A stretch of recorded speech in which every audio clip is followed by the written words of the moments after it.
Hello বন্ধুরা, আপনারা সবাই ভালো আছেন?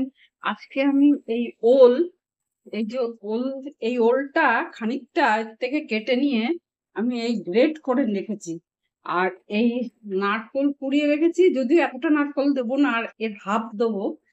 আর এইটা একটু শুকনো লঙ্কা, দুটো কাঁচা লঙ্কা, সর্ষে ফ্রাই করে রেখেছি। এইটা এই শিলনোড়ায় বাটবো। তেলে কালো জিরে ফোড়ন দিয়েছি।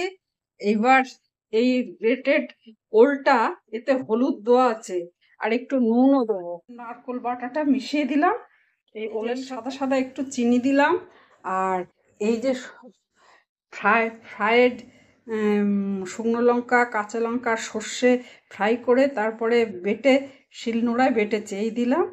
আর একটু সর্ষের তেল দেবো, আর একটু হাতে দিয়ে মাখা হয়ে গেছে। নারকোল কোড়া, শুকনো লঙ্কা ভাজা, সর্ষে ফ্রাই করে বেটে দেওয়া, দারুণ টেস্টি হয়েছে। একটু মিষ্টিও দেওয়া পড়েছে, নুন ঝাল মিষ্টি, এগুলো একটু ঝালঝালই হয়।